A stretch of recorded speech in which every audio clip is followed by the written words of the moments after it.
ভারত যত লাফালাফি করুক তার এই হিম্মত নাই আমার দেশে কিছু করে। ও মূর্তি কেন, যা খুশি করুক, গিয়ে লাভ নাই। পুরা বাংলাদেশ এক এক রচনা থাকবে, বাট আমাদের দেশপ্রেম এবং নৈতিকতা বজায় রাখতে হবে।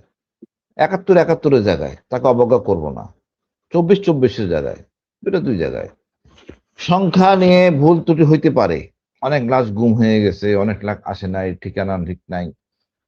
এই আমাদের মেজর জাহিদ মেরে ফেলা হয়েছে প্রকাশ্যে, মেজর জাহিদকে। এই লাশটা আইডেন্টিফিকেশন কোথায় যে কবর দেওয়া হয়েছে খুঁজে বাইর করা যাচ্ছে না, সেটা পরিকল্পিতভাবে করা হয়েছে। আর্মি মেজর জানে, তারপরে এমন জায়গায় এমন ভাবে ওটাকে দাফন করা হয়েছে, এখন সত্যিকার অর্থে খুঁজে পাওয়া যাচ্ছে না জায়গাটা কোথায়। তো এরকম ভুল ত্রুটি হইতেই পারে, উদ্দেশ্য প্রণীত ভাবে হোক। উনি তো চিকিৎসা করতে দেন নাই অসুস্থদের। সুতরাং এগুলি নিয়ে আমরা বিতর্ক না করি। দুইটা জায়গা দুই রকম, দুইটা গুরুত্ব দুই রকম। একটা স্বাধীনতা দিছে, আর একটা স্বাধীনতা আরো উদ্ভাসিত করছে, যা করতে পারেনি অন্য কেউ। আপনার যে কথা চীনের ভিজিট, ভারতে যায় নাই, চীনে গেছে, এটাই আমাদের বিজয়। এই জিনিসটা করতে পারছে, এটা তো আমি চিন্তাই করতে পারি নাই। ভারত মনে করছে তাকে মোচা লিখে দিয়া বিএনপি ক্ষমতায় আইছে। আমাদের মধ্যে সন্দেহ সৃষ্টি হয়েছে, কেন উত্তর দেয় না? আমার উত্তর দরকার নাই, আমরা জানি ভারত এরকম ইয়া আছে না, কি বলে, ভুয়া তত্ত্ব, কারণ ছাড়া একটা বাস করে, বা ভারত এরকমই জাতি। আমাদের প্রাণপ্রিয় প্রধানমন্ত্রী চীনে গেছেন, উনি শহীদ জিয়া খালেদা জিয়ার সন্তান। আমি বিশ্বাস করি উনার চেয়েও ভালো করবেন, এবং তাই হচ্ছে। প্রথমে আওয়ামী লীগকে ব্যান করা হয়েছে, তারপর আস্তে ধীরে চুপচাপ, কোনো খবর নেই, বোঝা যাচ্ছে না, উনি মালয়েশিয়া চীন চলে গেছে। এখন কথা হলো তিস্তা। তিস্তা কেন, কোনো একটা প্রজেক্ট আরো তো আছে, মঙ্গলাপুর থেকে ওই প্রজেক্ট ভারত থেকে সরাই নেয়া চীনকে দেওয়া হয়েছে। তারপরে সেই মনে করেন আমাদের সেই ছাগল, আমাদের মিরিশ্বরায় ৯০০ একর জমি বাদ দিয়ে দেওয়া হয়েছে। তিস্তা প্রজেক্ট হবে বাংলাদেশে। ভারতের ঘুম হারাম। যারা কথা বলতো না, জি হুজুর জি হুজুর করতো, তারা এখন কথা বলে, মাথা উঁচু করে দাঁড়াইয়া এই মেজর ইমরান, রবি ভাই, আমরা গালাগালি করি ভারত। কিন্তু অনেক পরিবর্তন, পুরো জাতি পরিবর্তন হয়ে গেছে। এক আবু সাইদদের জ্বালায় দ্বারা পুরো দেশ ইন্ডিয়ান। ভারত যত লাফালাফি করুক তার এই হিম্মত নাই আমার দেশে কিছু করে। ও মূর্তি কেন, যা খুশি করুক, গিয়ে লাভ নাই।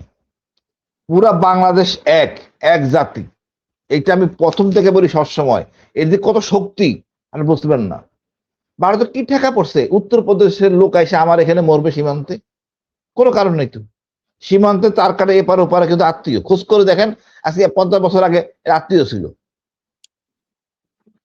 সুতরাং জোর করে ভারত আমাদেরকে বঙ্গভঙ্গ ঠেকাইছে। 47-এ আমাদের জোর করে ভাগ করে বলে আমরা বাংলা এক থাকবে না। এখন চিন্তা করতেছে, তখন মনে করছে অল্পতে নিয়ে যাব। পাকিস্তানের আমাদের আর্মি ছিল না, পাকিস্তানের আর্মি থাকাতে পূর্ব পাকিস্তান টিকে গেছে, ফলশ্রুতিতে বাংলাদেশ। এখন এই বাংলাদেশ আগে যতটা থ্রেট ছিল আমরা জানি, ইতিহাস পড়ছি, এক ডিভিশন ছিল পাকিস্তানের। এখন কয় ডিভিশন আছে? ও তো মাথা খারাপ। ও তো মাথা ওই দিনই খারাপ হয়েছে যখন হাসিনা পদত্যাগ করে চলে গেছে ভয়ে, দ্যাট ইনক্লুডিং মসজিদুল ইমাম। সুতরাং জুলাইকে ওইভাবে ধরতে হবে, বিশাল শক্তি। এখন চীন আমাদের পাশে এসে দাঁড়াইছে। হ্যাঁ, চীনে আমাদের সত্যিকারী বন্ধু।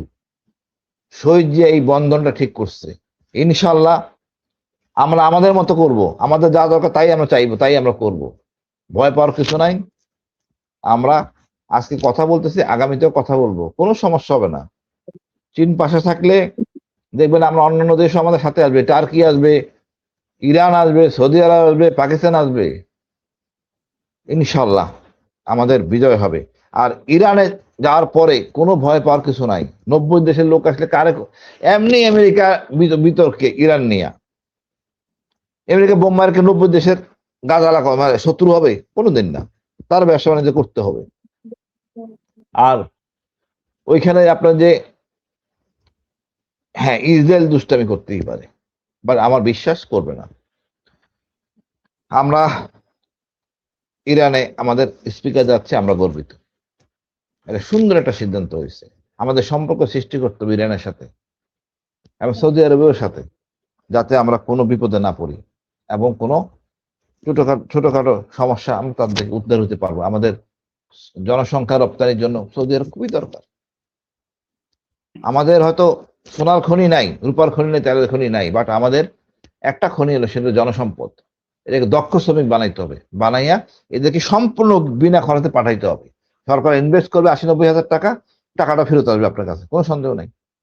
এমবেসির মধ্যে করতে হবে, এমবেসিকে অ্যাক্টিভ করতে পারবে। আমি মনে করি চীনের সাথে সম্পর্ক করে আমাদের অনেক উন্নয়নের ধারা আমরা আগায় যাব। তিস্তা হবে, অন্যান্য বাঁধও আমরা করব, অসুবিধা কি? এটা আমাদের প্লাস পয়েন্ট। ভারত ভয় পাবে? ভারতকে ভয় পাওয়ার কিছু নাই।